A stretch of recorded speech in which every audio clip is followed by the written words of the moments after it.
बिस्मिल्लाहिर्रहमानिर्रहीम अस्सलाम वालेकुम। इस वीडियो में हम बात करेंगे कि एक अच्छे प्रोडक्ट की क्या क्या खसूसियात होती हैं। यानी कि जब आप प्रोडक्ट हंटिंग कर रहे होते हैं तो आप जो प्रोडक्ट सर्च कर रहे होते हैं तो आपको उन प्रोडक्ट में क्या क्या देखना ज़रूरी होता है। ऐसा बिल्कुल भी नहीं है कि एक प्रोडक्ट में आपको सारी ही अच्छी खसूसियात मिल जाएँ, लेकिन आपने कोशिश ये करनी होती है कि इन खसूसियात में से ज़्यादातर खसूसियात आपको नज़र आ जाएँ। तो वो जितनी ज़्यादा खसूसियात उसमें मिल जाएंगी तो वो उतना ही ज़्यादा अच्छा प्रोडक्ट कहलाएगा।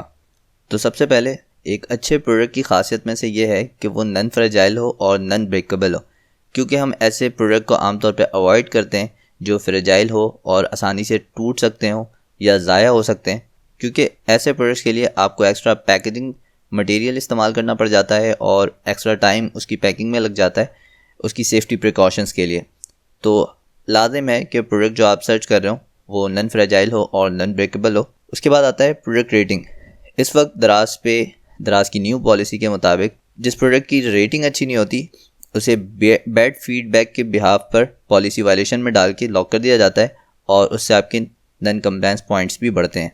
तो ऐसा प्रोडक्ट जो 4 स्टार से कम हो उसे कभी सिलेक्ट ना करें। ऐसा प्रोडक्ट आपके लिए मुश्किल पैदा करेगा, उससे आप ज़्यादा फ़ायदा नहीं कमा सकेंगे। तो आपने कोशिश ये करनी है कि प्रोडक्ट रेटिंग जो है वो 4 या उससे अबव हो। उसके बाद है सबसे अहम चीज़ प्रॉफिट मार्जिन। आपने प्रोडक्ट सर्चिंग के दौरान ये देख लेना है कि आप जिस प्रोडक्ट को चूज़ कर रहे हैं वो कोई होलसेलर या डिस्ट्रीब्यूटर या इम्पोर्टर पहले से उसमें इन्वॉल्व ना हो। ऐसी सूरत में आप कभी भी अपना प्रॉफिट मार्जिन बचा नहीं सकेंगे। आपने कोशिश ये करनी होती है कि आप ज़्यादा से ज़्यादा प्रॉफिट मार्जिन गेन कर सकें किसी प्रोडक्ट पे। तो आपने ऐसे प्रोडक्ट को अवॉइड करना है जिस पे प्रॉफिट मार्जिन जो है वो बहुत ज़्यादा लो हो। नॉर्मली तौर पे आपको ये देखना होता है कि कम से कम प्रॉफिट मार्जिन 20% या सबसे अच्छा प्रॉफिट मार्जिन जिसको हम बोलते हैं वो 30% तक होता है। तो आपने प्रॉफिट मार्जिन का ख्याल रखना होता है प्रोडक्ट की हंटिंग के दौरान। उसके अलावा आपने ये देखना होता है कि प्रोडक्ट की डिमांड कितनी है। ऐसा ना हो कि आप एक ऐसी प्रोडक्ट सेलेक्ट कर लें जिसकी कोई डिमांड ही इतनी ज़्यादा ना हो मार्केट में, उसकी जो सेल है रोज़ाना की 4-5 हो, तो ऐसा प्रोडक्ट आपको फ़ायदा नहीं देगा। हमारे चैनल पे सेल्स वॉल्यूम चेकिंग के हवाले से वीडियो मौजूद है, आप वो ज़रूर देख लें।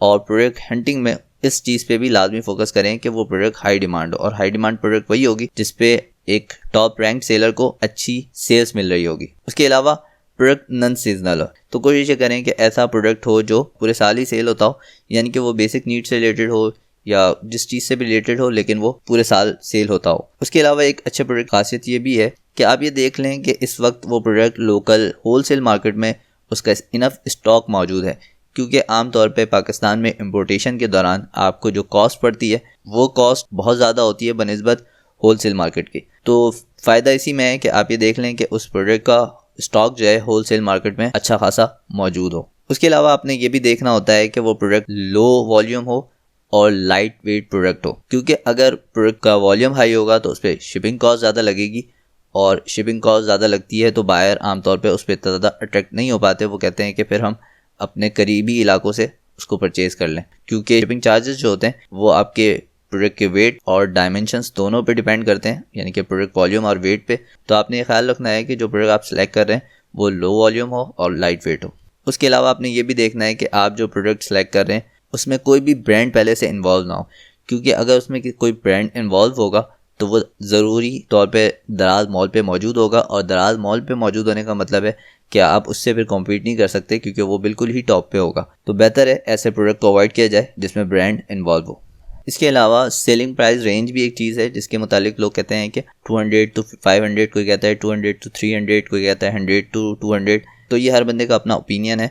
तो आप भी देख लें कि आप कितना बेयर कर सकते हैं, क्योंकि अगर कोई प्रोडक्ट है ज़्यादा महंगा है तो उस पर ज़्यादा प्रॉफिट भी होगा, और अगर उसकी सेल भी अच्छी है तो आप कम ऑर्डर पे ज़्यादा अर्निंग कर सकेंगे। और यही चीज़ अगर आप लो प्राइसिंग पे देखेंगे तो फिर आप ज़्यादा ऑर्डर पे कम पैसे कमा रहे होंगे। तो इस पे हर बंदे का अपना ओपिनियन है, तो इसलिए हमने इसको इसमें शामिल नहीं किया है। तो वो आप जो भी आपको सही लगे आप उसकी तरफ जा सकते हैं। इसके अलावा हमारे कुछ सजेशंस हैं। उसमें यह है कि जब आप प्रोडक्ट हंट कर रहे होते हैं तो हमसे काफ़ी लोगों ने इस बारे में सवाल भी पूछा था कि कंपटीशन का हम क्या करें, कि अगर किसी के पास पहले से 1600 रिव्यूज़ हैं, 1800 रिव्यूज़ हैं, तो क्या हमें ऐसे प्रोडक्ट में इन्वॉल्व होना चाहिए। तो हाँ, आप बिल्कुल हो सकते हैं, आपको इस पे घबराना नहीं है। आप ऐसे प्रोडक्ट को भी सिलेक्ट कर सकते हैं और कंपटीशन में आ सकते हैं, क्योंकि कंपटीशन में आमतौर पर रेटिंग और सेल्स होती है। और उसकी रैंकिंग होगी सामने वाले की, आप सेल्स वॉल्यूम देखेंगे और ये समझेंगे ये बहुत बड़ा कॉम्पिटिटर है। इसके बनिस्बत अगर आप अच्छी प्राइसिंग ला सकते हैं और अपनी लिस्टिंग को उससे ज़्यादा अच्छे तरीके से ऑप्टिमाइज़ कर सकते हैं और आप एक कस्टमर केयर सर्विस अच्छी दे सकते हैं, तो फिर आपको घबराने की ज़रूरत नहीं है, आप बआसानी कॉम्पीट कर सकते हैं। हाल ही में हमने एक प्रोडक्ट लॉन्च की थी। जब हम उस प्रोडक्ट को लॉन्च कर रहे थे तो सामने वाले के पास तकरीबन 1800 से 2000 के करीब रिव्यूज़ थे और उसके अलावा जो दूसरे कॉम्पिटिटर्स थे उनका भी कुछ ऐसा ही हाल था। और उस दौरान हमने उस प्रोडक्ट को लॉन्च किया था और उसके बाद हम टॉप रैंक हुए और वो प्रोडक्ट हमें अच्छा मुनाफा भी दे रही है और उसकी सेलिंग भी बहुत ज़्यादा है। तो इसलिए हमारी सजेशन है आप बहुत ज़्यादा कंपटीशन वाले प्रोडक्ट में इन्वॉल्व हो सकते हैं और अपनी अच्छी ऑप्टिमाइजेशन और अच्छी प्राइसिंग के साथ अपनी जगह बना सकते हैं और अच्छी अर्निंग कर सकते हैं। उम्मीद है आपको ये वीडियो समझ में आ गई होगी। इस तरह की मज़ीद वीडियोज़ के लिए हमारे इस चैनल को सब्सक्राइब करें। मिलते हैं अगली वीडियो में, तब तक अपना ख्याल रखिएगा। अल्लाह हाफिज़।